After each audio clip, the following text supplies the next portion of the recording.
invitees for this evening, and even to my colleagues on the Standards Committee. So nice to see you all again. And we've got Pam with us from before, and we've got Felicity now, who is helping out as well. So another new face for us. So while we're waiting for Councillor Mudd, what we'll do first of all then is we'll run through the minutes of the previous meeting. So for us, that's pages 3 to 8. And if we just can look for accuracy first of all.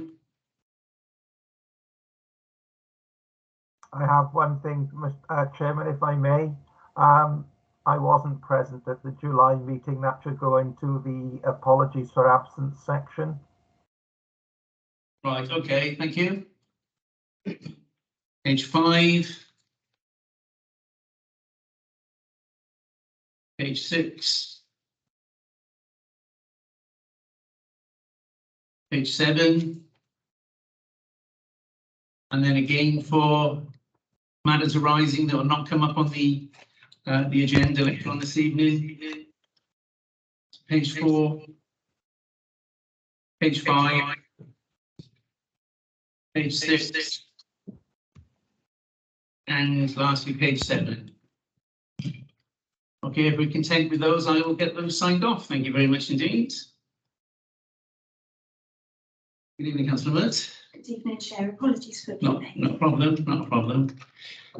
So what we've done, and what Felicity and Pam have done, is to sort of front load our discussions so that you can carry on and do what you need to do from here, from that side of it.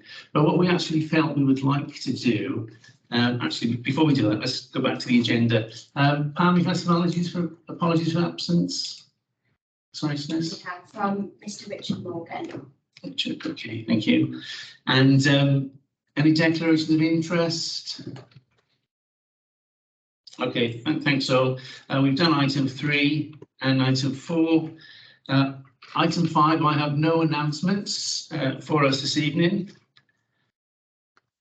So what I'd like to do now is just have a look at group leaders discussion. So good evening all. The idea of inviting you to the Standards Committee and to our meeting was really, now we've got a whole new group of councillors in, and obviously what we wanted to do was ensure that you in some way, I'm sure you're going to tell me about, are going to enforce our standards in relation to your councillor colleagues from there. What we've actually got with this is there's a little pro forma here that I'm sure you would have had. Right here someone. I've just been speaking about it, which really just gives us a talking point for what we may wish to discuss and what you may wish to discuss with us. But what we'll do from this is once we've had the meeting and my colleagues potentially are hearing what you've got to say, then we'll decide then whether that will suffice at that or whether we want some sort of a bit of a sign off to say, look, you know, you promised to do this for us as we go forward from there. So I want to start by one, first of all, one item on the agenda, which is really important for us, and this is for you, Councillor Evans. We have Councillor Fairweather, who's down to sit on this committee, and for as long as I can remember, he's not done so. Well, I'm sorry to hear about that, Chair. In fact, I phoned him up early this afternoon to make sure he was coming, and he told me he was. So that's one thing for my list of things to sort out. Excellent. Thank you very much. Apologies for that. No, that's fine. So if I can start then for the next part of this with leader Councillor Mudd. How are you planning to ensure that all our councillors maintain the standards that we require? Well, thank you, Chair. Obviously, in my position, I've got 2 roles, haven't I, as the leader of the council, but also the leader of the link group as well. So with regard to my role as leader of the council, I meet regularly with the head of law and standards and the head of Democratic Services Manager. Actually, we meet on a weekly basis, and we need to go through this main programme. But we're also able, through those informal discussions, to really address any emerging issues so that we can start to put measures in place to address any issues as they begin. And just to give you an example of that, Chair, most recently we've talked about elected members' confidence with IT. And there's an important aspect in relation to that when it comes to standards, because it's not just about feeling confident in using the equipment, it's also how confident elected members feel with the language they use and how they speak to each other. And that's really important, isn't it? Because email can be very flat, there's no tone, and sometimes people can, without intending to do so, can offend people using their emails. So it's something that we've started to address in our discussions, and as a result of this, the Democratic Services Manager is going to introduce some drop-in sessions for members, and I think there's something about the informal nature of that, Chair, which enables people to perhaps discuss aspects of IT or communication that they don't really feel confident about, but the informal nature of the drop-in session perhaps creates that intimate atmosphere, enabling them to do that. So certainly that's one example of how we started to address those issues through our regular informal meetings. Would you like me to talk about the group aspects? Or yes, please. Yeah, I think my colleagues and myself would fully go on, Councillor. Can you all hear and for people dialing in? Lovely, thank you, Councillor Wood. Sorry, I'll have to remember to look at the camera as well. Sorry. In terms of my role as the leader of the group, obviously we're part of a political party, and the political party has structures in place in order to address group discipline.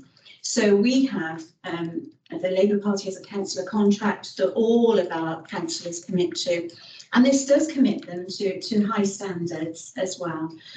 I think, as everyone's aware, political parties are structured in such a way that they have a whip.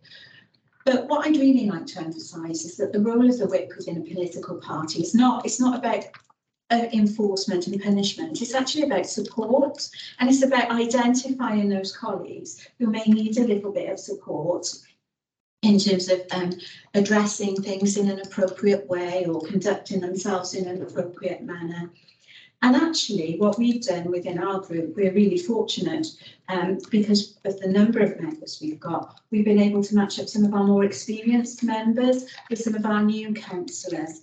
And I think that really works. And I'm sorry to do this, but it's great to see Councillor Hussain on the screen, because she's been working quite closely and developing as a councillor in her role with support from Councillor Kate Thomas, who's a long-serving councillor. And I'm sorry, Fatina, to use you as the example, but it's just an example of how we support each other through this, because this is very much about wanting our councillors to be the absolute best that they can for the communities that they serve, and we support each other within this.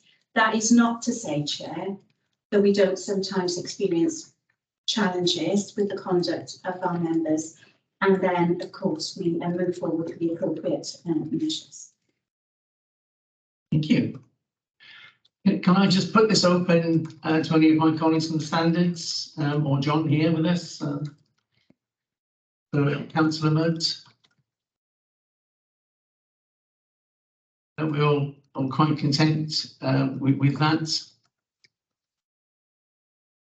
Okay. I think for myself, Councillor Mudd, it really is.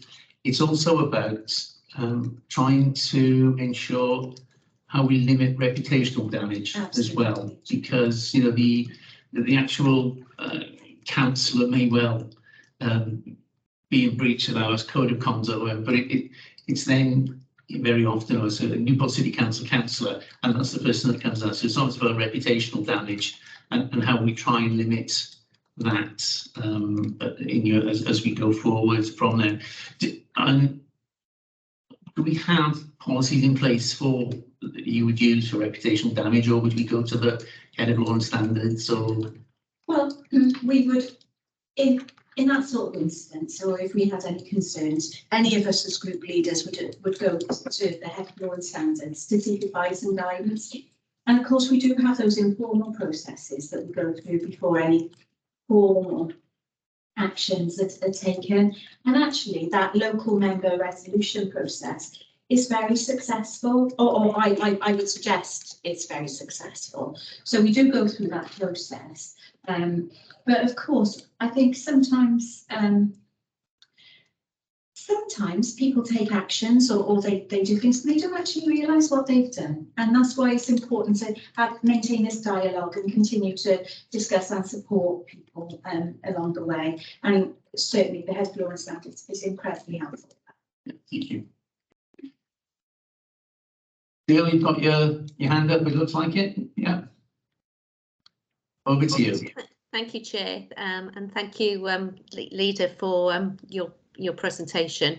I was just looking at the list of people that had already completed the ethical standards training, and there seemed to be about 37 councillors out of 51. I was just wondering, you know, what you were doing to encourage all your members to have undertaken the training. Thank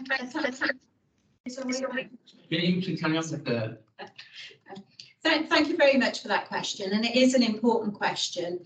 And using the structures that the reporting structures that we've got in place, the head of democratic services is able to report back to the group business managers, and we follow this up through the business managers.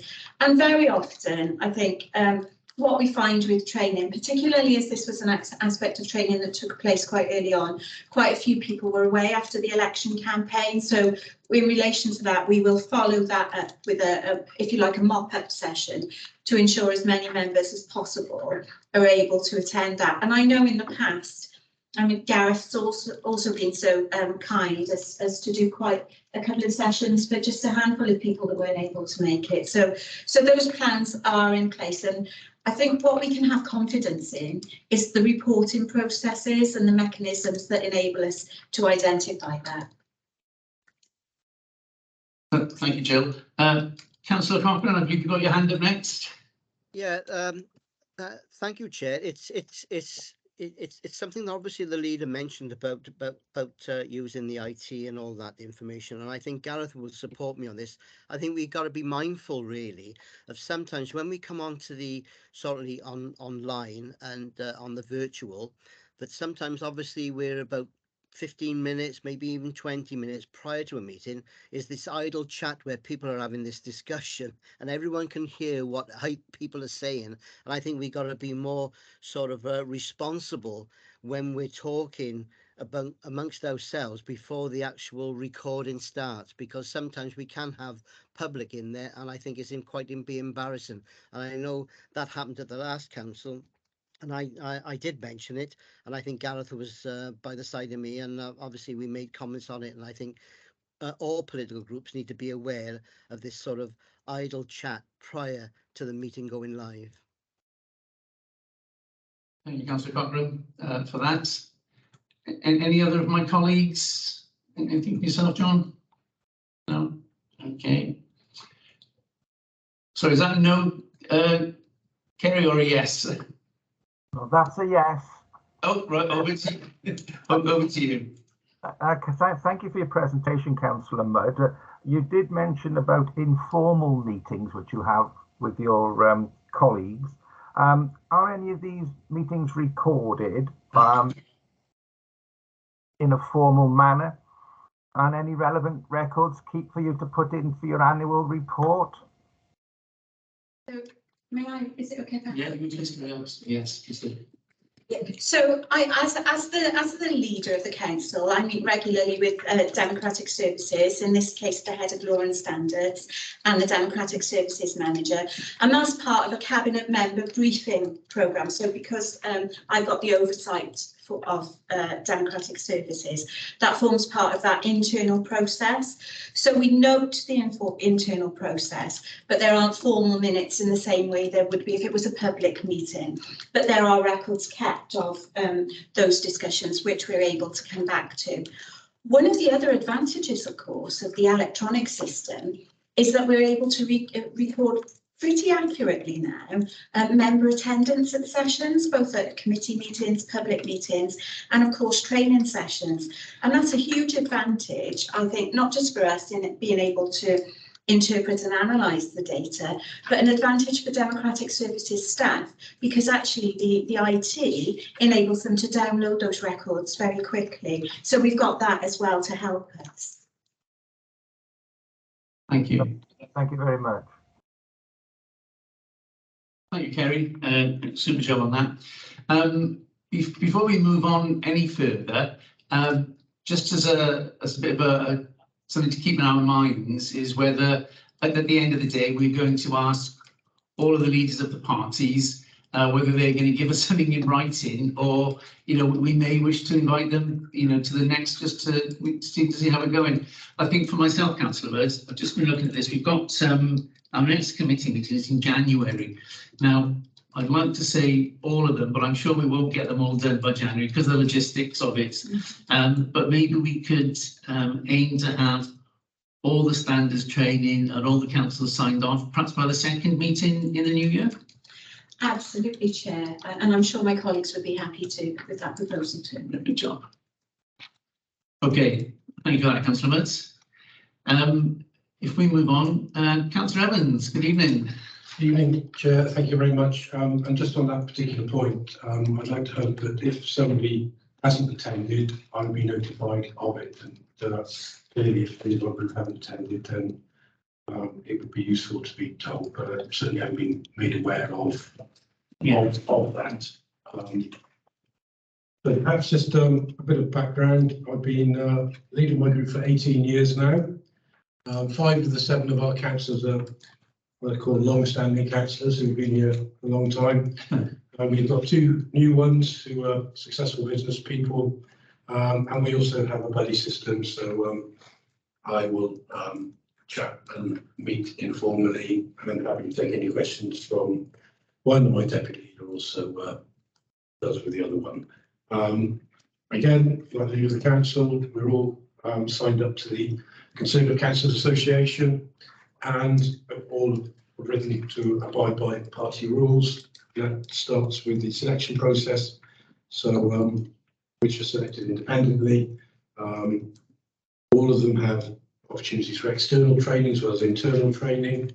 You talked earlier about, I could perhaps give you an example of working with officers to achieve local resolution. There's been a case where one of my group were rather abrupt in their email correspondence, and that's been sorted out. I've met with the head of law standards, I've met with the person that had argued with, and that issue being resolved.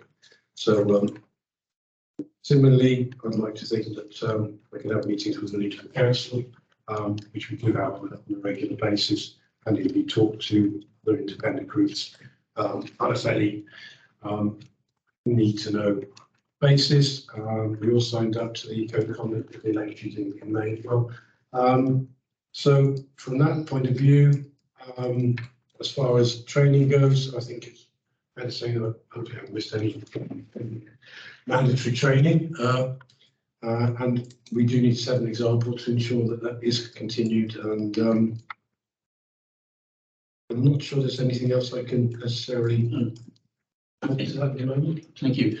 I think I'm correct in saying from my standards committee colleagues, we were a little bit concerned last year about the number of councillors who didn't do the standards training. So obviously this is sort of a starting linking of it, and really working together with yourselves to ensure that Newport City Council and the councillors are squeaky clean and everything we need to be. Yeah. So thank you for that, Councillor Evans. Any of my colleagues, any sort of questions or comments for Councillor Evans? Paul. Yeah, just to say, Councillor Evans, yeah, thank you for that. That's really helpful. I'm interested in the notion of buddying, because I think the leader rightly talked about the importance of culture as well. So I think it's important that members who are buddying, less experienced or new members, are sort of fully signed up to the notion of ethical standards as well. I'm guessing you're trying to encourage that, trying to ensure that trickle down of that culture. Absolutely, and like I said, we've got some long-standing councillors, and it is important when you've got new councillors. We haven't got very many, admittedly, this time round, but it is important that just if you're taking on a trainee or an apprentice, that you ensure that they don't get any bad habits when they start, and that's how you continue with it. And like I said, they're very long-standing, successful business people in the community, but then being a councillor does have some different roles, and they're aware of their obligations, and I'm certainly aware of my obligations to them as well. Thank you for that. Thank you, Councillor Evans. Before we move on, any other questions or comments for Councillor Evans? I think we'll agree that in a lot of these cases, there will be an overlap, you know, what we're asking from one party will ask for the others. You know, just out of fairness for a start, you know, if we're going to ask the largest group to do something, then, you know, really we ought to be thinking about asking the smallest group to do it as well, for the fairness and integrity that goes with that. So thank you for that, Councillor Evans. And Councillor, I am really apology here, because your name is facing that way. It's Councillor Morris. Councillor Morris. Good evening. All right, good evening, everybody. I represent the smallest group. I've got two gentlemen with me. One is from a local government background. The other one has a very important job in IT. They're very sensible. And as independents, they focus entirely on the area we represent, which is Liswerry. They're very reluctant to get involved with things beyond that area because they are basically community councillors. They care about the area. We have a meeting roughly once a month or sooner if an issue crops up, where they see me more as a mentor than a leader, you know, just to keep them on the right side of everything. They're very sensible fellas. They would be aghast if they thought they did something that was against the rules. They're very sensible. I know I've got to put my hand up. I'm probably one of the ones that haven't had the training, but happy to have it. I've only been here 40 odd years. But happy to undergo it, you know, and give you the commitment. You said in 2 months, everybody up to speed. I will try my best to do that. And I'm sure one of my colleagues will certainly have done it because he's keen as mustard. Super. Possibly both of them, but I will check on that. And there is some for tomorrow evening, actually, some standards training for tomorrow evening. Ethical code training tomorrow evening. I'm actually free tomorrow evening. There we go. Thank you for that, Councillor Morris. My only thought there, you mentioned when we could get this done by, not the second month, the second meeting of the Standards Committee. So we meet 4 times a year. So January is the next one. So, you know, January, February, March, April from there. Quite a handy time, the end of the financial year. Let's everything signed off, yeah, and go forward as we go forward from there. I don't anticipate either of them getting themselves in trouble. Moving swiftly along from that one.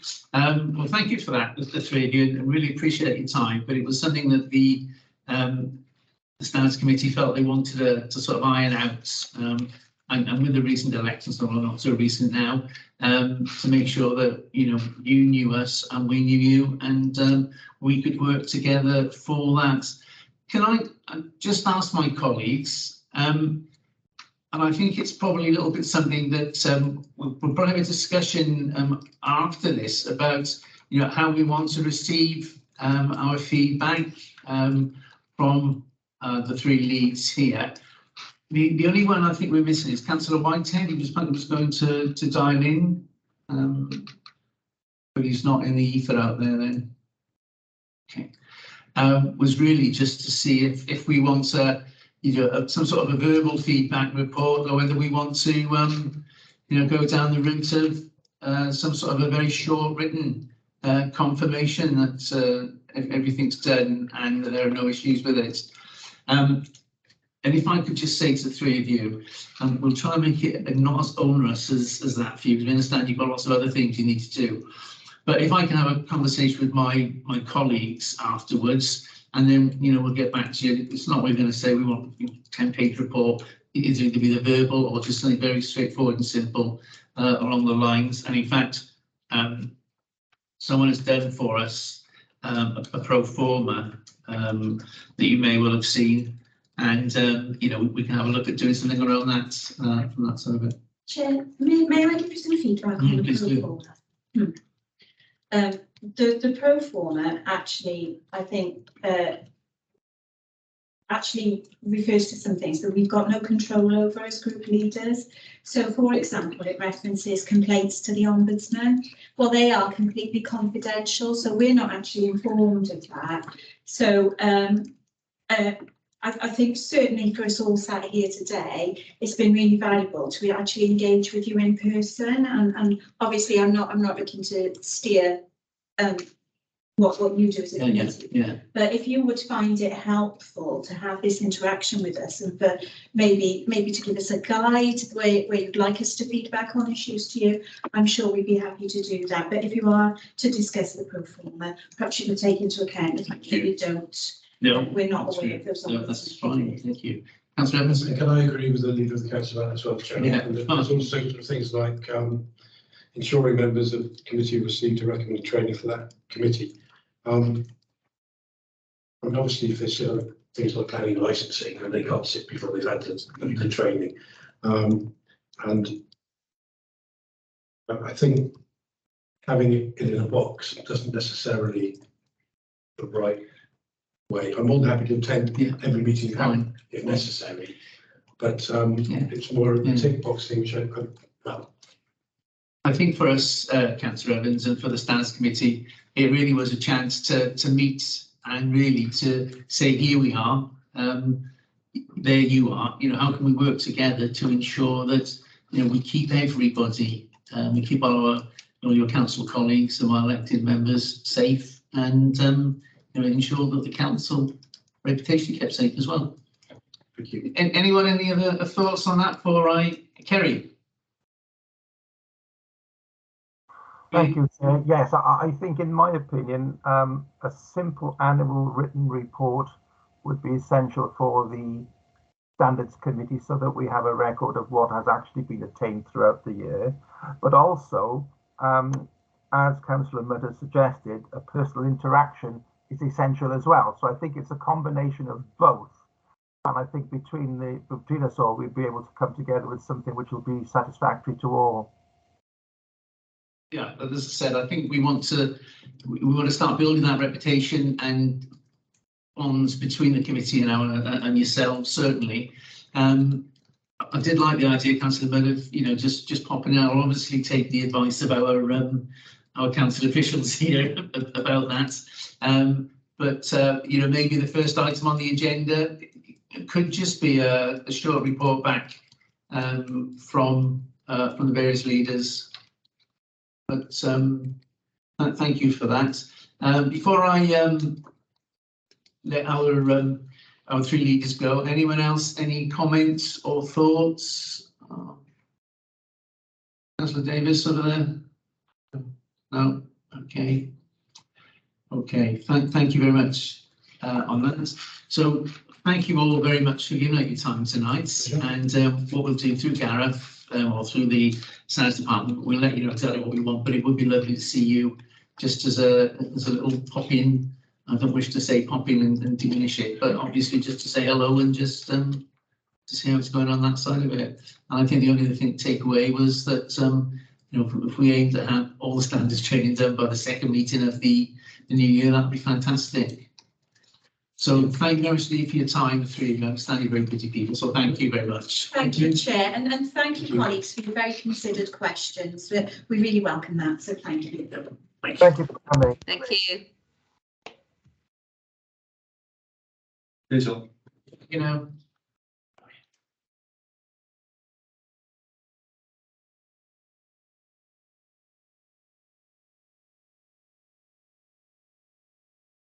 Okay, thank you for that.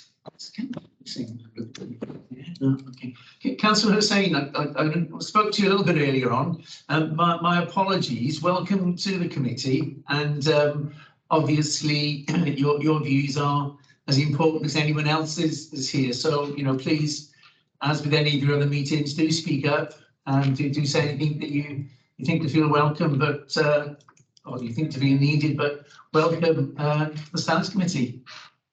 Thank you. Thank you very much. This is the second one. I think I'm still like Leader mentioned. I am a fairly new newbie councillor, so I'm learning as I'm going along. I have had a lot of support from a lot of my colleagues, and they're all more than happy to help. So, but this is all a new experience for me as well, because my field is more, I'm actually an interpreter, so I do interpreting for in English, from English to Hindi, Urdu, Punjabi, and also some German. So this is all really new and very interesting for me. So thanks very much for welcoming me. Thank you. And, you know, it's lovely to have you with us and for your input as well. And I'm just, did you say this was your second meeting? Were you in the chamber the last time? No, it was on Teams, wasn't it? The first one was on Teams. Oh, right, okay, that's fine. Yeah, I remember we had it on Teams. So apologies then if I didn't acknowledge you, but it was not done purposely, I can assure you of that. So thank you for our, sorry, Councillor Zane, rude of me to talk over you. No, that's okay. No, that's fine. Thank you. So I think from the Standards Committee point of view, what we wanted to do was really what we had there, some assurance that, we are going to start working a bit more closely together. We are going to get all the standards and the ethical training done. And, hopefully, we can move forward in a very positive way from that. It was really nice to see the three of them here. I suspect that Councillor Whitehead may well dial into the next one, or we'll make sure that he's aware of what the minutes were relating to getting that information or getting that training done. But was that what you sort of expected, or were you expecting something totally different, or just unsure, and we were just going to do with what we did? Any thoughts? Anyone? Is that for everyone? Is that for Oh me? yeah, please do. Yeah. It's not just it's a standards committee now, and we've got some local. John is our local councillor, community councillor representative. So it's all together. So please, if you've got anything to say, do carry on. No, I mean, I've taken everything on board, and it was nice to hear from the leader, and also Councillor Evans and Councillor Morris. Again, with regards to any training or anything, I'm more than happy to, and it's necessary as well to attend any training that's on offer. Lovely. Thank you very much indeed. Thank you, Jill. Yeah, I think it's a shame I wasn't there, because it would have been nice to meet them in person, but it's good to have them along. I think a regular dialogue between the committee and, well, not a regular, but at least once, if not twice a year, dialogue between the committee and the leaders of the groups would be good. I'm a bit disappointed that we've got to wait another 2 meetings before they've completed their training, but because they are councillors, and they should be abiding by the ethical standards now. Let's hope we just don't have any problems between now and them completing the training. But a fair number of them have done the training, and I'm sure some of the ones that have not completed are probably long-standing members who've already well established and know what the requirements are. So, but yeah, it would be nice to see everybody having completed all the training, wouldn't it? Thank you. It will do. Thank you, Jill.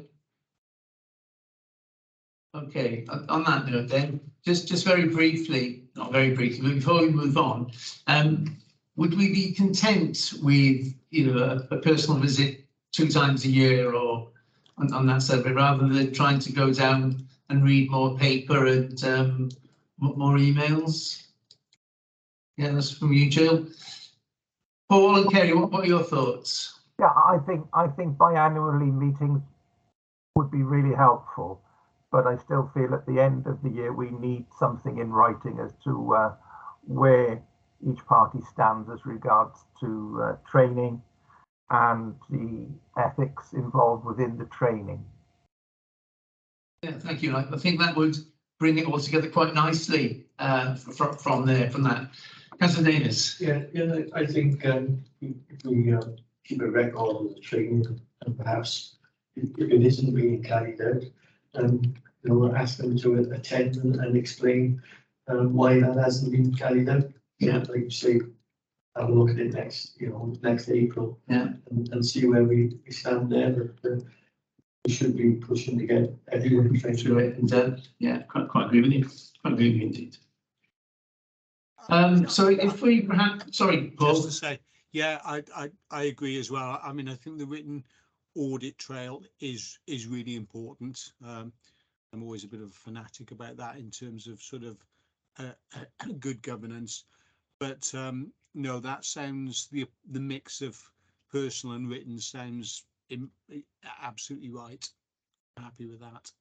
But Yeah. it is, I echo what Jill says as well. It is kind of disappointing that we're not able to take off 100% or as near as darn it at this stage and earlier. But let's keep optimistic for the new year. Yeah, and perhaps then if we do invite them again to that April meeting, and there's the accountability of being able to say, well done, or what are you doing about this? So as their first one, should we go for April? Are we content with that, John? Would you content with that? Yeah. Councillor Hussain, are you content with that? I think it's important that we have to significantly more. Yeah. I mean, obviously, as John is, just in case you missed that, John has quite rightly said here, if we could get something from them beforehand, just so that we know which way it's likely to go, that would be a big help from there. But if we can ask our colleagues in Democratic Services or Standard Support to invite them to that, and before then, just a little brief of if anything's happened or how we are with all the training going on, and actually just focus their minds for the day or for the evening then from that side of it. Councillor Cochrane. Yeah. Thank you, Chair. It's not just about training, and maybe we need to set down standards of what we're expecting from the leaders. Because obviously, in my new role now, I'm presiding officer for the council, so I chair the meetings. And what concerns me, after being certainly a long-standing councillor, is how many, from all parties, members don't turn up to meetings. And I think there needs to be something that we should be setting a standard to say, we need to have an understanding of the absenteeism rates of attendance of meetings. Because, it's no good being just a councillor and not attending meetings. And I do worry about that. And I just think it's something that I know certainly in the past, you were brought forward and wanted to know why you didn't attend a meeting. You had to have a good reason, you had to have a sick note almost years ago if you didn't attend a meeting. And I think with the virtual meetings we have now, without me being too cynical, I could be watching Man United and Spurs playing tonight with the camera off and the mute off, and you wouldn't even know that I wasn't attending the meeting. So I do think I'm a little bit concerned. Maybe I'm a bit of a dinosaur with the virtual, because obviously I'm using the virtual tonight because obviously I had problems at home. Normally I always attend the meetings. So maybe we need to set some standards for the leaders to say, what's your absenteeism rate of members of attending meetings? I know that might not go well down with some of them, but I do think it's something we need to look at. Thank you, Councillor Cochrane. Any other thoughts on that from my colleagues there?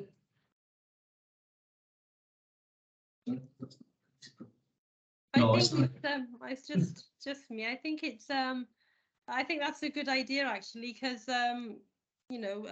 councillors need to be responsible, and if they can't, or for whatever reason, then they should, I think we should know about it, why they can't attend meetings, or for whatever reason.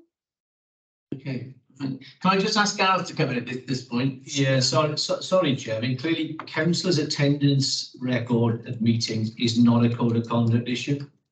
Their behaviour at meetings is, but non-attendance of itself is not a code of conduct issue. However, we do monitor that anyway. Councillors' attendance records are published on the website in terms of the meetings that they attend. And actually, if councillors don't attend a meeting within 6 months, they're automatically disqualified. So Democratic Services keep a very active record of meetings that councillors attend and knows where they've given apologies. So we are monitoring it. And to take up Councillor Cochrane's point, it is something clearly that members are expected to adhere to in terms of the meetings that they are members of and how they attend. But it's not a code of conduct issue. That's not about ethical standards behaviour. It's a bit like some of the complaints we get to the Ombudsman, where constituents don't feel that members are representing their interests properly. And the view there is, well, that's a matter between you and the ballot box. And similarly with councillor attendance, it might not look good in terms of your representational role within the community and what you're doing, but it's not something we can monitor as part of the code of conduct. So just to assure Councillor Cochrane, we're monitoring attendance separately anyway. It's probably not something we can pick up with the group leaders as part of this duty and their duty to promote ethical standards. Well, in all due respect, Gareth, I think it's wrong anyway. But I understand that. And I know you said it's up to the constituents, but that's 5 years waiting before someone will get re-elected. And I'm just thinking that why can't we, if you're talking about conduct and standards, members should attend meetings. They got to have a good reason why they're not attending these meetings. And I understand where you're coming from, if that's the rules and that's the regulations, but I just think as a standard, people should attend meetings. Thank you, Councillor Cochrane. But from my perspective, you've obviously got a bit of a job there to do on that side of it. But then again, we have to be guided by our other officers here, and particularly what's been said in relation to the actual not attending is not conduct, the standards conduct part of it. But thank you for bringing that up anyway, Councillor Cochrane. I think it does relate to membership of committees. I mean, clearly, and you raised a valid point with Councillor Evans this evening about the non-attendance of Councillor Tachwedd at this particular meeting.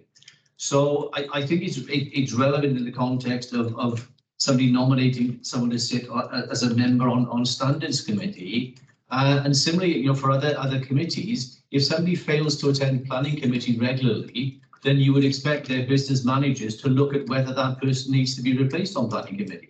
So I think there's a separate issue there that we are addressing through member services, but it's probably not something that we can lay at the doors of the group leaders under this particular duty, because this is all about ethical standards within the group, not attendance records. Thank you for that. It's just a pet hate of mine, obviously. And the best of luck with the job, I'm sure, Councillor Cochrane, from that. Any other comments or thoughts? Just thinking about this stencil, obviously, Councillor Mudd made reference to some parts of it not being relevant. There's obviously can I just say, we are not wedded to this profile. This came from Denbighshire as an example of what they were doing. Now, we just gave it as an example of some questions that might stimulate the debate and discussion this evening. I totally agree in terms of some of the information on this pro forma about numbers of complaints and so on. That said, what we'll suggest later, there's another item on the agenda with an update on complaints. And what we've done there is actually put together a schedule of ongoing complaints. Now, there's no reason why, if they're not being published with the committee agenda papers, those ongoing complaints can't be shared with the group leaders. So they are aware of the numbers of complaints. Now, what we can't do, I did try with the idea of on item 11, the report on item 11, of actually, sorry, I think somebody jumps in front of the screen and goes on again. Sorry. So you went blank on the screen then, that's why we were looking looking curious. I did toy with the idea of actually putting the political group against each complaint, but of course, because we report on them anonymously, it sort of works with the Labour group and to a certain extent with Conservatives, but where you've got a group of 3 people, it rather points the finger at one of those 3 individuals. So I suggest we leave out that in terms of the update report, but there's no reason why the report that we will do in future with this agenda shouldn't be shared with the group leaders so they are aware of ongoing complaints against city councillors. And thank you for that, Gareth. Gareth did tell me earlier on that this was a pure discussion document. You know, and as he said, we're not wedded to it. But shall we just put this in a minute and into item 11 until we see what comes out from there? We're content for that. But in terms of the approach, Chair, what the guidance says is you need to have a report from the group at least once a year.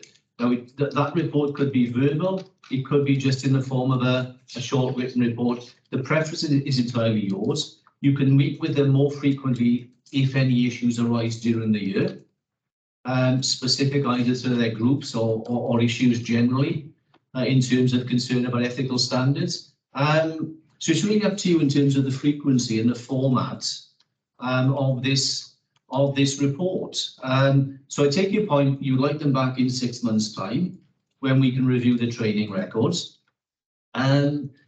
Maybe then sort of defer any written report until after that meeting to see if there are any specific issues that you want to include. I wouldn't want to make it too onerous for them. No. Because in most cases, it's probably not a great deal that they can say more than what they're saying now. I think it'll only be relevant if some issue comes up during the year, whether it's behaviour at meetings or numbers of complaints against maybe a particular group, where there may be something substantial that you would want to discuss with them. But at the moment, the main issue seems to be the training record and the number of members within their groups who've been trained on the code of conduct. Now, we've given you a list of those who attended. In fairness, we've only put on 1 training session at the moment on the 16th of May as part of the induction programme. By our calculation, it was slightly different to Jill's. I think we thought there were about 35 members either present or remotely. So by our calculation, there's probably another 16 somewhere who need to be trained. So we do need to put on some mop-up sessions, probably early in the new year, just to try and catch up and catch as many of those 16 as we possibly can. So there's a bit more probably that we need to do as well to help them to attend these training sessions. The other point is the training slides and the information we posted on a Teams shared folder, so members can actually read the presentation. So even if they couldn't attend in person, they still got access to the training materials. So again, it's possible that some of them may in their own time have been reading the training presentation, but conscious of the fact that to meet that commitment to try and mop up as many of the 16 as possible before April, we're going to have to put on some more training sessions in the new year. So we'll talk to Democratic Services about how we do that. It may well be that we can do that fully remotely rather than do something hybrid and insist on members coming into the chamber. So we'll look at that as well and report back next time. Jill, yourself? Yeah, sorry, just e-learning. Is there an opportunity for members to do it on e-learning if they can't come in and do it? The only problem with that is we'd have to devise an e-training module in terms of multiple choice questions that they could take. It's possible we could do that, but at the moment, all that's in the shared folder are the presentation slides and the information. So I think my preference would be to try another mop-up session first, maybe a remote training session with those slides, so we can catch as many of those 16 as possible. If that fails, then we could look at developing an e-training module, but that will require a bit more work with our IT technical people just to devise something a bit more interactive online that they can do. The e-learning platform that was developed previously, is that no longer in being for councillors, or? The platform is there. in terms of rolling it out. And there was, I think, something that WLGA did, but what we'd have to do is develop a particular interactive training program that could sit on that platform that they could access, and then they could do it in their own time in terms of multiple choice questions and so on. So we'd have to look at devising something for that. I think we'll keep that in reserve. Yeah. And see how many can attend the next remote training session and how many are left then, and we'll think about that as an option going forward. Thank you. Thank you, John. Councillor Davis? Yeah, I think it is important that we give them every opportunity to attend, and that the percentages that have attended are close to the 200% sort of thing. And if anything does happen, then someone steps over the line, at least they've been given the opportunity, every opportunity to attend a session, whether it's either in person or via Teams. If we want to have an excuse, then people won't give them the opportunity to attend. Thank you very much. Do you work in relation to financial years or actual years? So next April, obviously the end of the financial year, would that be I'm just thinking here of, if we invite them back in on April, it would be the end of the year and the start of a new one. So maybe they come to that one, and then we think about before then, obviously, maybe the January one, what actually we want from them. So we're sort of finishing off 21, 22, and we'll be starting then 22, 23 from there. Any thoughts, Jill? Yeah, I think that's good, and obviously the National Forum of Monitoring Officers hopefully be in place before long, and maybe we can learn or share best practice with the other monitoring officers. Thank you. Thank you. Okay, so I think I'm certainly content about having the three leaders here and sort of what our next steps are. So we invite them to the April meeting as a finish off, and then perhaps in January, when we have our next meeting, just come to some agreement what we want to do in the way it's going to be presented to us from there. So Jill, have you still got your hand up, or do you have something else on that? No? Okay, thank you. So are we just content to progress with that? Thank you very much. So moving on to item 7, a whistleblowing policy. Now, obviously, there's a little bit more meeting tonight for this agenda. So are we asked to note this, review it, or what we do? You are asked to actually consider this updated policy and review its effectiveness. As part of the forward work programme, Standards Committee are asked to look at various council policies, not part of your statutory role, but as part of your general role in terms of monitoring these policies where they have some impact on ethical standards. And clearly, sort of whistleblowing, it can have an overlap in some respects in terms of ethical standards and behaviour and misconduct in public office. So as part of the forward work programme, it's for Standards Committee to have a look at this. The council has now produced an updated whistleblowing policy. All public sector employers have to have one under the Public Interest Disclosure Act, because it protects staff primarily who blow the whistle and report wrongdoing on the part of their employers, and it protects them from victimisation and discrimination because of that public interest disclosure. So every public sector employer has to have a policy. The council has now produced this updated policy, which is attached to your agenda papers. And like I said, it's up to the committee now to have a look at that as a policy, and not just to look at the wording and whether you think it covers what it needs to cover, but more importantly, how effective you think it is in terms of its implementation. So just as an update on that, the actual policy itself is published on the intranet with a range of other HR policies. It's available to all staff. A communication has gone out to all staff in September with a link to the updated policy. And following that, all staff have been advised that training on whistleblowing is now mandatory.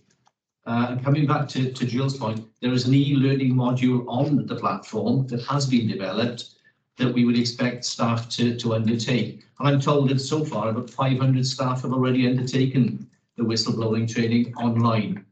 So at the moment, that's good in terms of the rollout. So we're being more proactive now in terms of making staff aware of the existence of this policy and making sure they're trained in terms of how it operates. So really, it's just a question of whether Standards Committee are happy with what's been done in terms of the policy and how effective that's been rolled out to staff.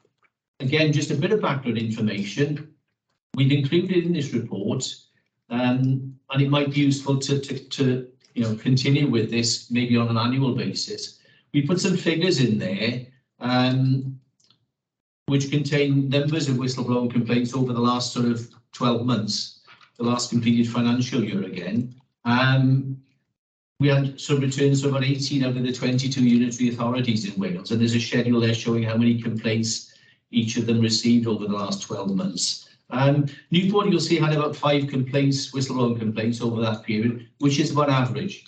If you look at the table, RCT seemed to be top of the league table with 18 whistleblowing complaints, but Newport was about 5, which was about par for the course in terms of numbers across the various councils. And again, none of those were upheld. They were largely sort of not minor, they were disciplinary issues rather than serious wrongdoing that might have to be reported to the police or any other regulatory body. So they've maybe been dealt with as internal disciplinary matters.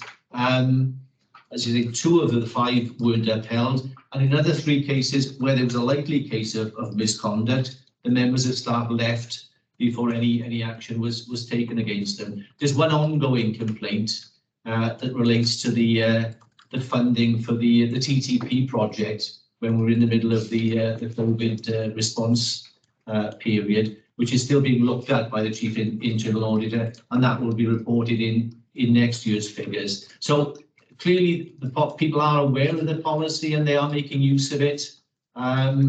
But at the moment, there are no sort of major concerns in terms of the seriousness of the complaints being raised. So that's all the information that we wanted to put before you. Just a question of whether you're happy with that or whether you need any more information. Very good. Thanks. Councillor? Yeah, who would primarily investigate the whistleblowing complaints, and also who is the model online training, who's that available to? Who investigates depends on the nature of the allegation. Like I said, of the 5 complaints that we had there, they were largely disciplinary matters. So they would be dealt with under the council's disciplinary code. So the relevant line manager and head of service would deal with that as a staffing matter, as a disciplinary matter. If, for example, somebody raised a complaint about serious financial fraud or misdoing, the matter would be referred to the police for investigation. If there was a complaint that involved some external agency, it would be dealt with on a different basis. If it was a safeguarding complaint, again, it would go through the council's safeguarding processes. So who deals with it depends on the nature of the complaint. In terms of the training, it's available to all staff because this policy is primarily aimed at staff. It's about members of staff working for the council who can confidentially blow the whistle or disclose what they consider to be wrongdoing within the council. So the e-training is specifically for staff. Would it be available to community councillors? No. Just like I said, it's an internal training module for staff because the whistleblowing policy applies to council staff. Okay. Thank you.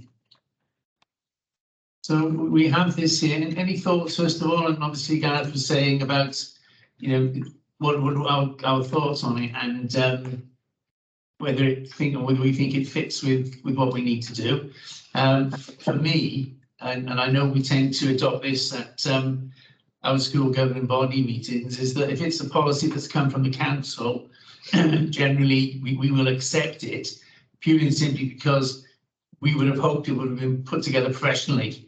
and there's no need for governing bodies to look at that. Obviously, it's a slightly different process, slightly different committee here, but open to the floor if anyone has got any thoughts or issues or concerns. Kerry?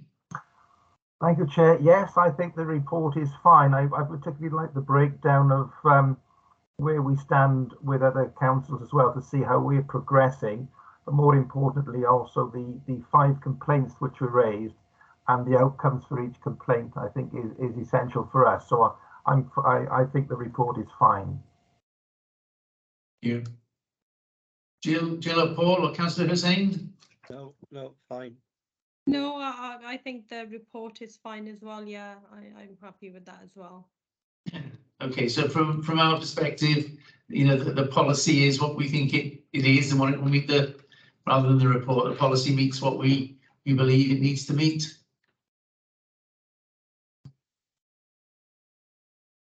That's fine. I mean, like I said, you know, the policy will not be revised at some time. No. But what you might benefit from is if we do have the figures, maybe an annual report on numbers of whistleblowing complaints, just so you can see how it's being implemented.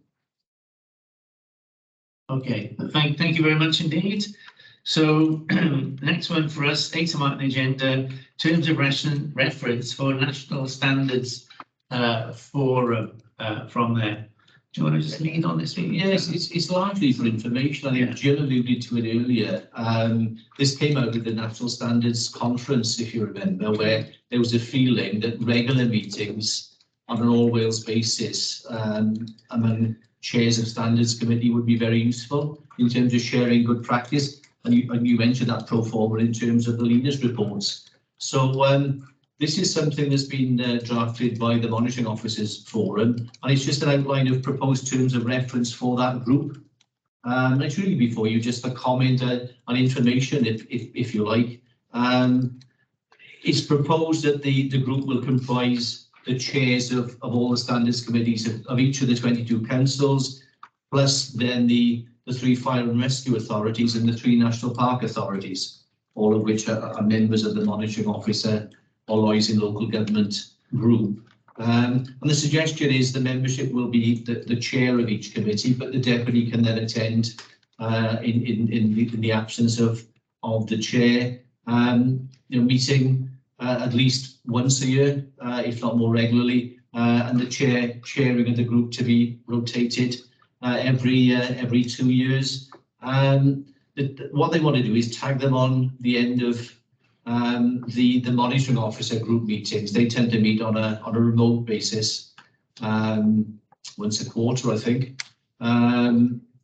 So they would tag them on at the end of that. The Ombudsman is quite keen to attend and establish a dialogue with standards committees generally. So we certainly encourage standards committee to participate in that.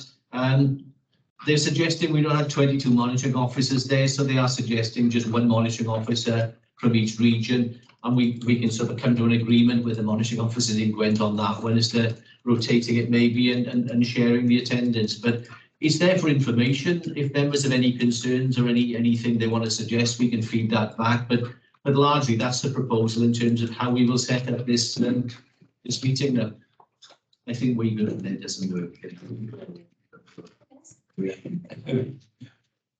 Okay, Councillor, sorry, Paul?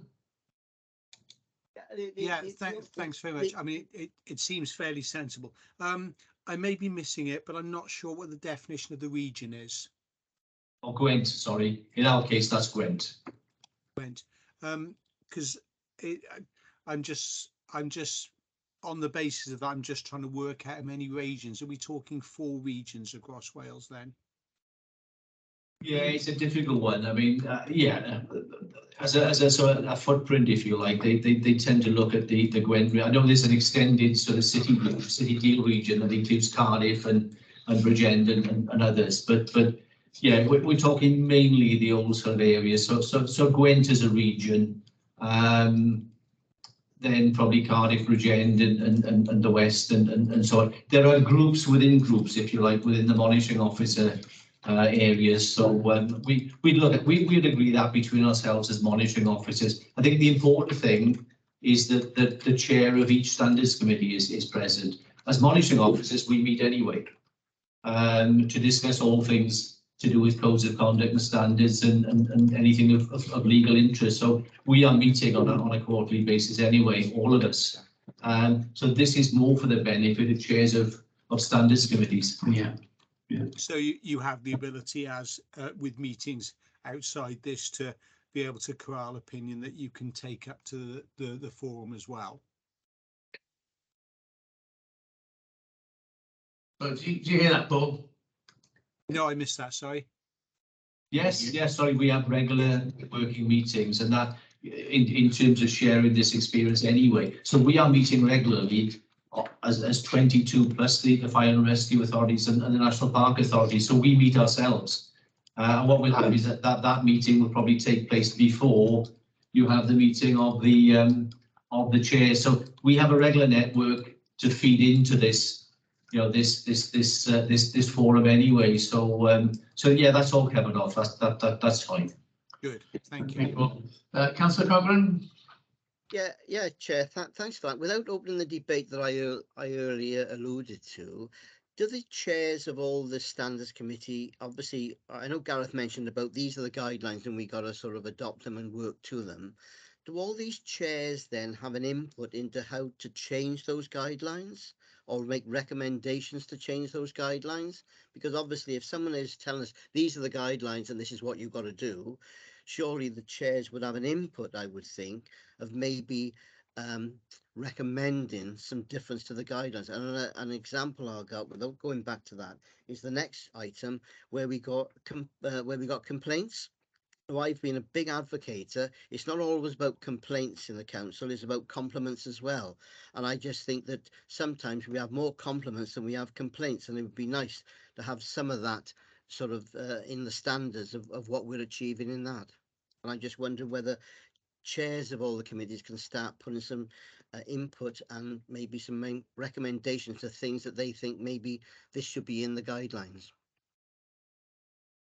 Only insofar as the guidelines relate to the code of conduct. I keep coming back to that issue of standards committee is about codes of conduct, not other councillor behaviour, attendance, and that's a matter for other protocols. Yeah, the idea of this forum is that you will have that collective force, if you like, in terms of opinion, and you can influence both the Ombudsman, Welsh Local Government Association, and Welsh Government in terms of what should be in the Welsh Code of Conduct.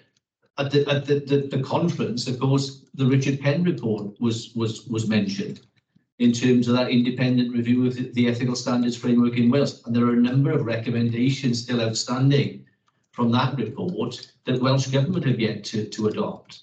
Now, at the conference, there was this informal sort of motion passed, encouraging the Welsh Government to make those reforms. Again, this sort of forum would be able to go back to Welsh Government as a lobby group to say, we think you should change the code of conduct or make those changes that the Richard Penn report recommended. So it will have that power to lobby and encourage change. But like I said, only in relation to ethical standards and codes of conduct, not in relation to other issues, including council attendance.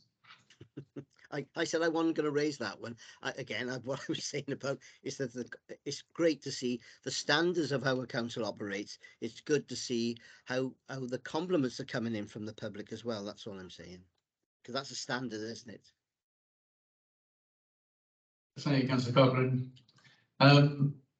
Any further comments from that?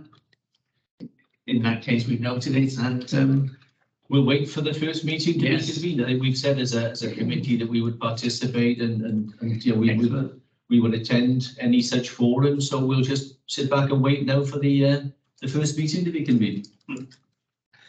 Okay, thank you for the Gareth. So item 9 on our agenda is the Ombudsman's Annual Report 21-22. Yeah, thank you, Chair. This is something that we tend to bring to you on an annual basis. We've now received the Ombudsman's annual letter and annual report for the last financial year, 21-22. to 22. The link is attached to the report, but we just provided a summary then in the cover report in terms of the headlines. The annual report from the Ombudsman is in two parts. The first bit is about maladministration complaints about the council. So we've got a little bit in there about those complaints, although they'll be of less concern to Standards Committee. You'll be more concerned about the second bit, which are the complaints about codes of conduct. We take a similar report to Governance and Audit Committee, where, picking up Councillor Cochrane's point, we do then report on not just the complaints the Ombudsman receives, but the complaints we receive as a council through customer services. And there we do log compliments as well.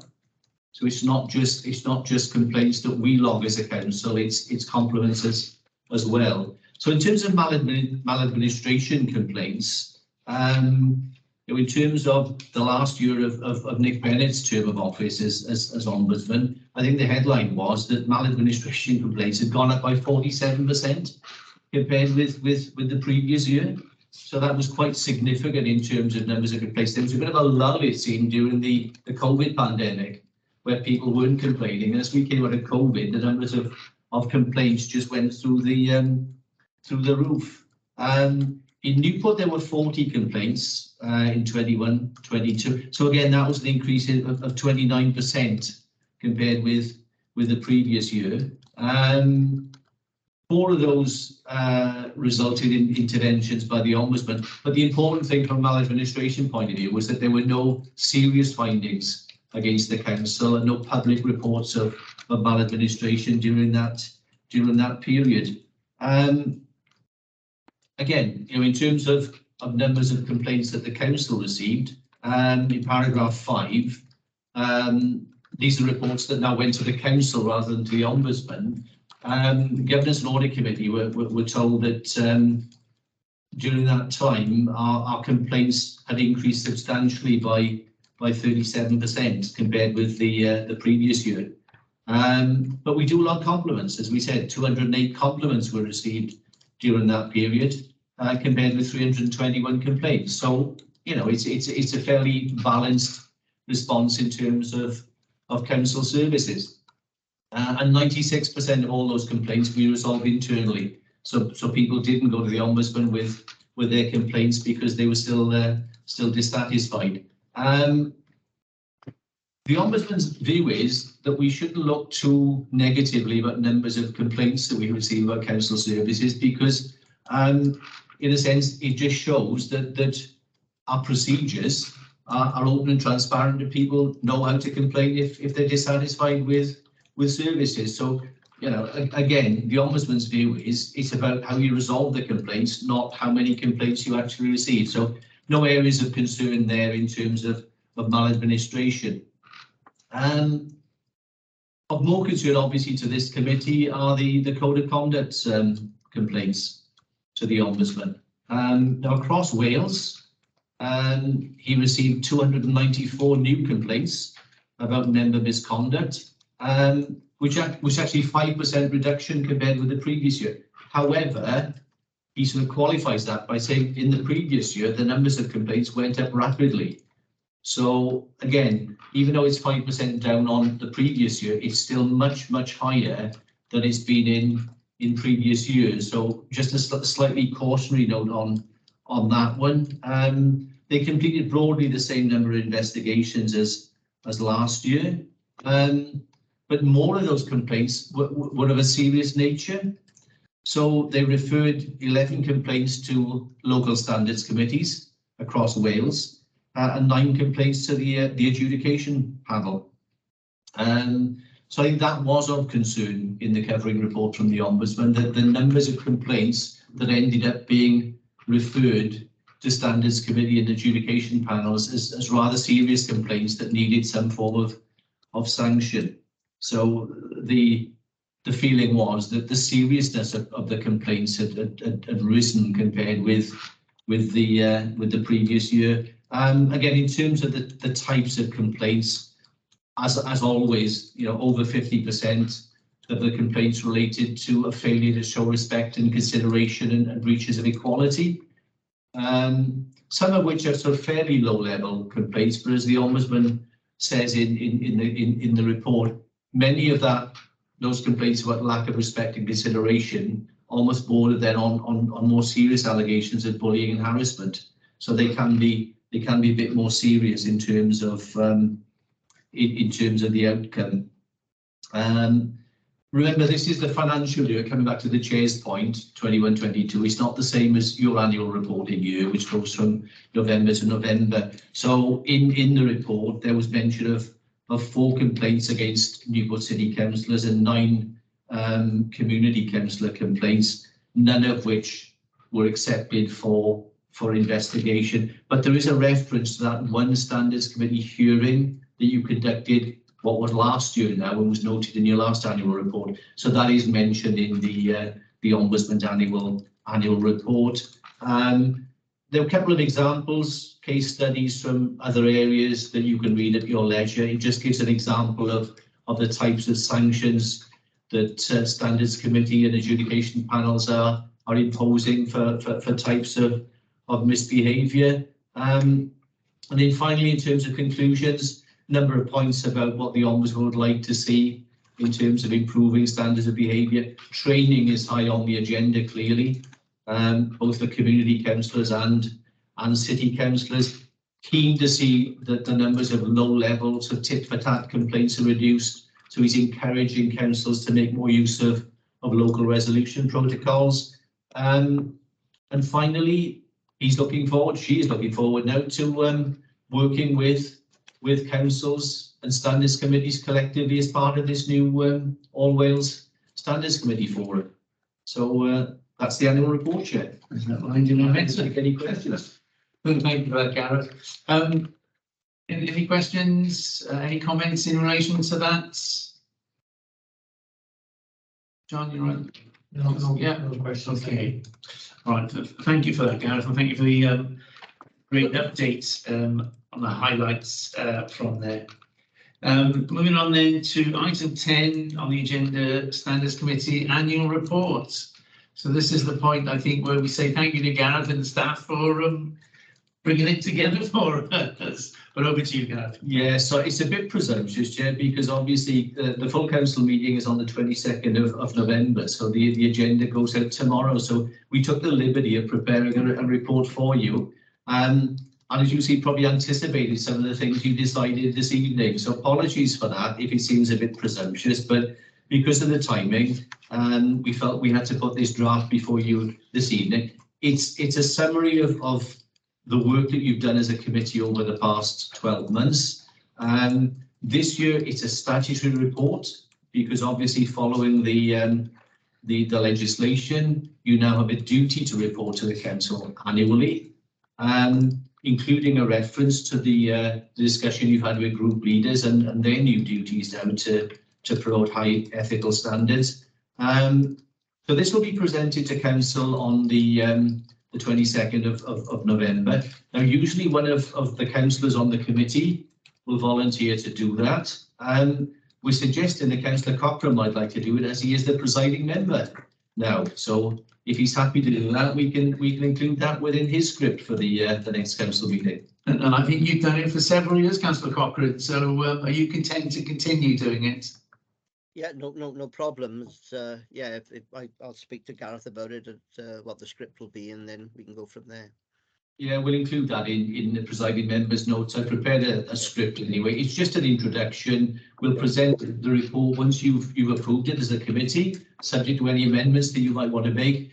We'll put that before council in November for them to formally accept the report. But it follows the same format as previous years. In terms of an update on the work that you've been doing. So happy to take any comments or observations on the report or any amendments that the committee want to make. Thank you. Jill? Yeah, just on the training, can we just check the numbers that have actually completed the training? Because in the report it says 34 attended remotely and 10 were present. So yeah, it just doesn't add up. Sorry, you've got that.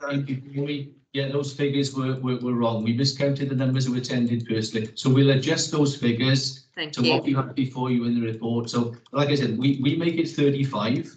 Okay. So sort of 4 in person who attended plus the ones who attended remotely. So so we think it's about 15 or 16. So we'll put the correct figures in the final report. Thank you. Thanks. Thank you, Jill, for that. Any other, my colleagues, any comments or? Okay, so Paul, sorry, yeah, I've just seen your hand come up. Sorry, Beyond, Just a quick observation. So my assumption from the covering report is that we're moving to financial year reporting as opposed to November to November from now on. Well, again, that's a matter for you. So we've taken this report November to November because I think it was important for you to have the meeting with the group leaders. Now, whether in future you want to bring it into line with financial years, that's entirely up to you. So at some stage you either have a sort of very long, sort of 18-month report or a short one, but it's up to you if you want to bring it into line to a financial. If you think that's better and to bring it into line with the financial years, we can certainly do that. Or you can continue with this November to November, but if that's what you would prefer. It's entirely up to you. We can report, over whatever timescales you would prefer as a committee. I mean, the statutory requirement on us is just the nature of an annual report. It doesn't specify the timescale it's supposed to cover. I'm taking it from that then. Well, no, it just says as soon as possible. Now, the issue is whether November is it. November was probably the earliest date we could do this time because of the May elections, coupled with the need to meet with the group leaders, because you had to include that in there. So this year it had to be November, so we've gone back to the previous November because that's been your reporting cycle until now. If you want to change it to reporting as soon as possible after April, we can do that, and we can aim to get maybe to the council meeting in July, because the council meetings only take place every 6 weeks. Yeah. I think the council's got 3 months to consider your report anyway, so we'd have to sort of fit it into the council work programme. But it's entirely up to you. We can report over whatever period you think fit. No, that's fine, and I'm well aware of the amount of work that must go into it. It's a really nice piece of work. So I'm obviously concerned that that there's not an onus to turn around stuff too quickly, putting pressure on staff.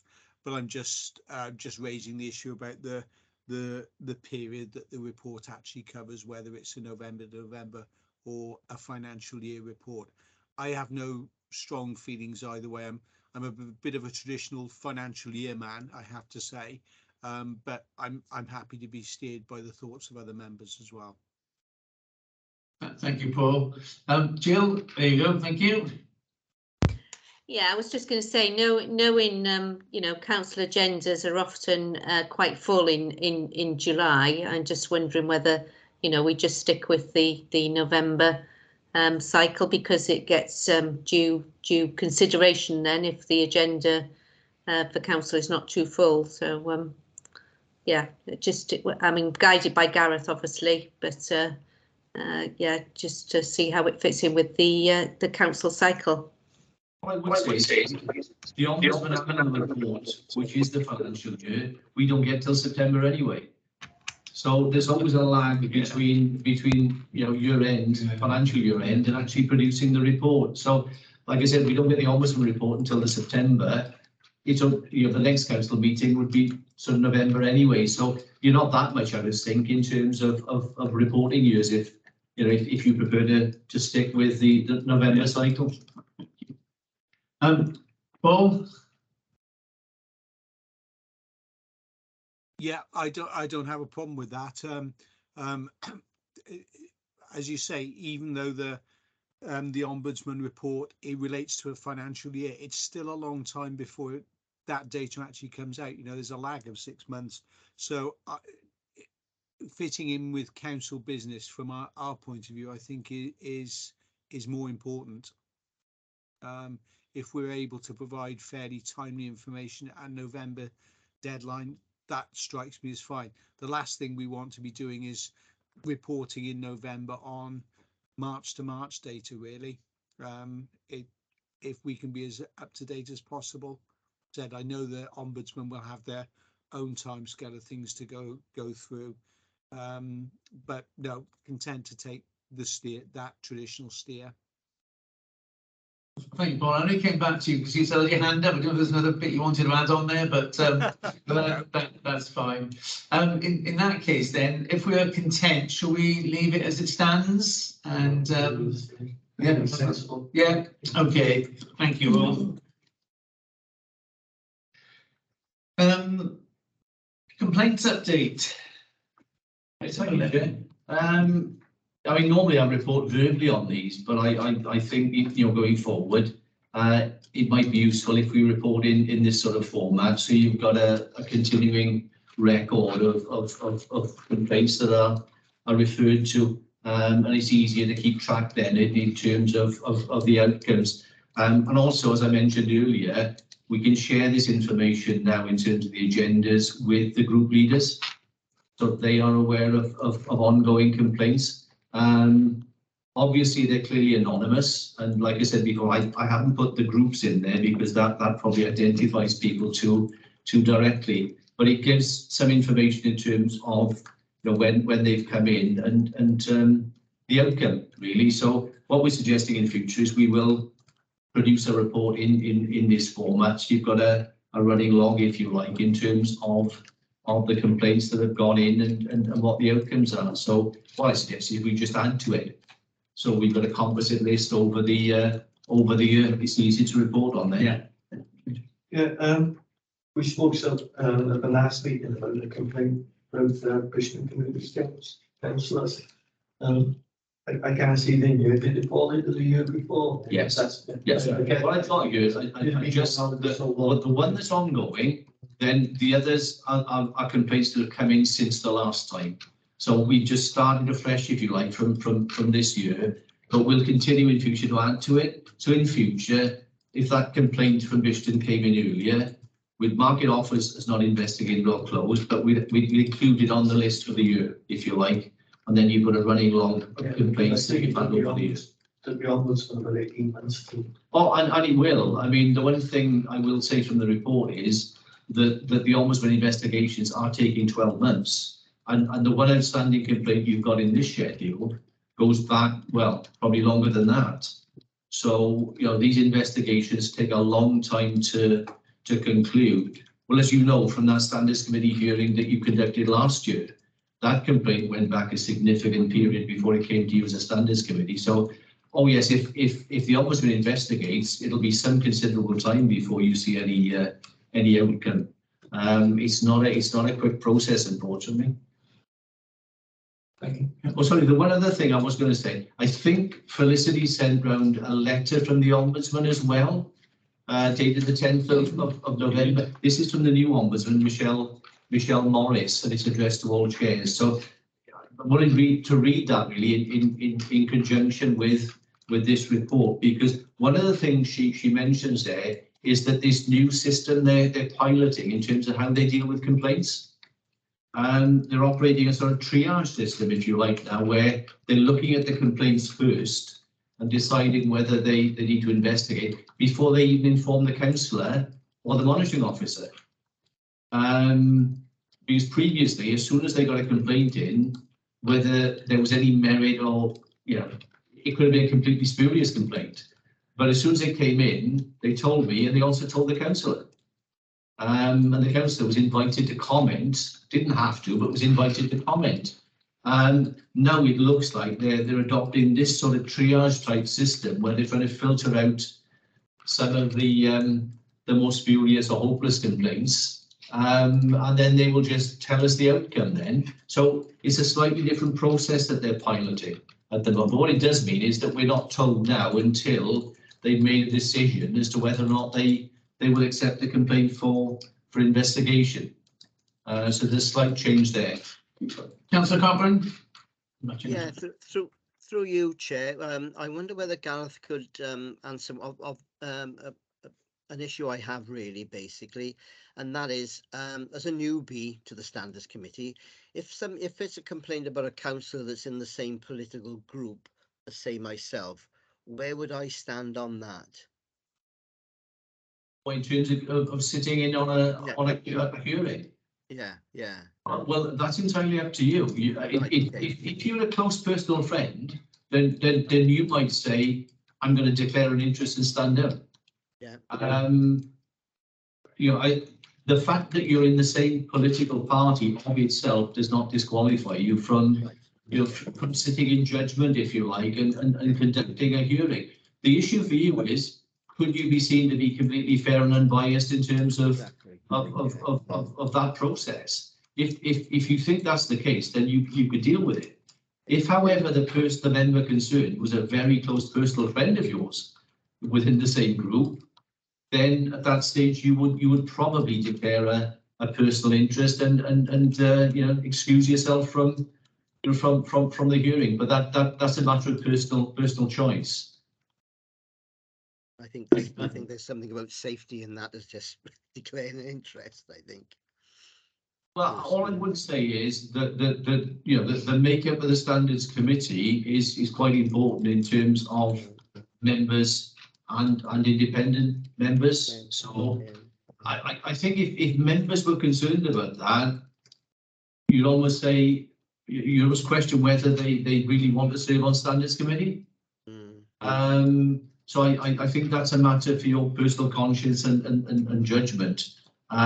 Ideally, you would want a balanced panel comprising elected members and independent members. Otherwise, if every councillor on this committee stood down every time there was a hearing involving a member of their particular group, then it wouldn't look good. It might cause problems in terms of the makeup of those committees. But I mean, that's something for you to consider. Thankfully, like I said, we've only ever had one hearing, touch wood, so it's not been an issue until now. Okay. Thank you. Yes, it's just an observation. I'm having had communication with the Ombudsman. I found it very hard to open the mails they send us. You probably find it easy because you're a business. Okay, but the format they send them in is terrible, and then it goes into lockdown sort of thing because you haven't put the right thing in. So I wonder, if the Ombudsman, when writing to particularly community councils, people who just got a basic, whether they could send them in a format that we could open, because I had to take mine to someone to open it last time, and it was very onerous. Just to explain to other committee members, the Ombudsman has got this paperless office now, so they only communicate by email, and they do it by secured email, with encrypted email. And this is what John is alluding to, that some of the letters are very difficult. They're password protected and they're encrypted, and they're very difficult sometimes to actually open.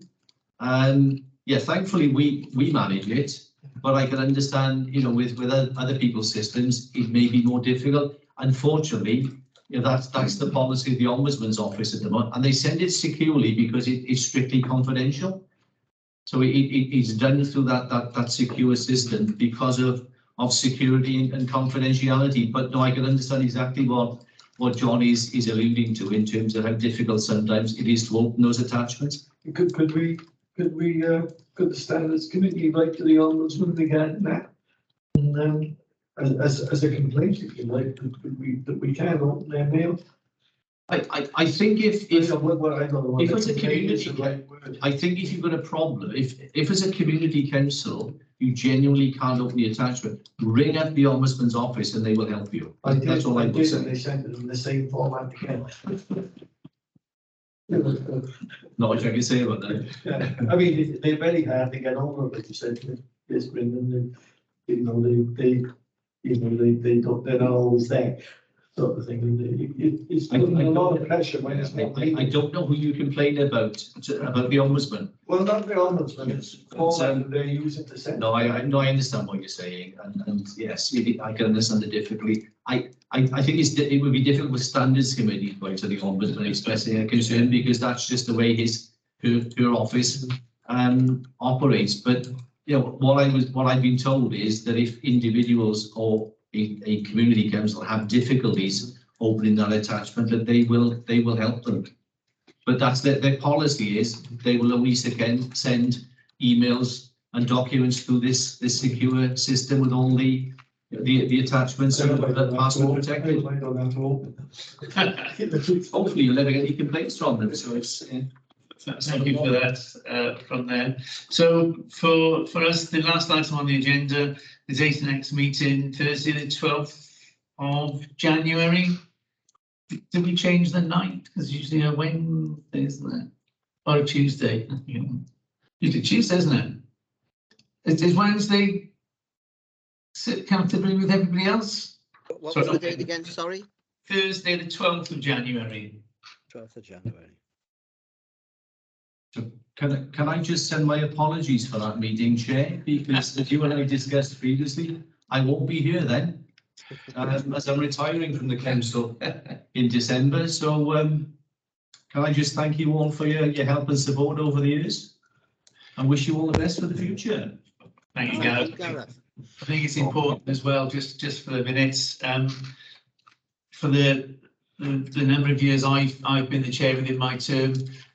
Certainly, Gareth, thank you for the support you've given to myself and to my other colleagues on the Finance Committee, and wish you a very long and happy retirement. Thank you. Thank you for all the help you've given the community. Thanks, John. Thank you. Thank you, Gareth. It's come as a bit of a shock to me. I didn't realise you were retiring now in December. But yes. Lots of people probably didn't know until they saw the job advert, but yeah, it's probably the worst kept secret, I'm afraid, Gary. Yes, I am going. I'll leave you in Liz's capable hands for the time being, so no worries there. But yeah, thank you for the kind words. Can I also give my sincere thanks to you for all your help you've given us in the committee in the years we've been here, and also to wish you a happy and fruitful retirement. We're so well deserved. Thank you, Kerry. And I think the very last thing, lovely to see you, Felicity. I'm going to be supporting on this committee, so thank you for that. And also lovely to see Pam down there from the support side of it. And of course, Liz, yeah, it's not got Brian, but thank you as well for that, the support you give to us. So on that note, everybody have a good evening. And obviously the next meeting will be in January. Do have a, seems a bit premature, and do have a wonderful Christmas and New Year. And we'll see you all in January. So thanks very much indeed, everybody, and good night. Thank you. Good night.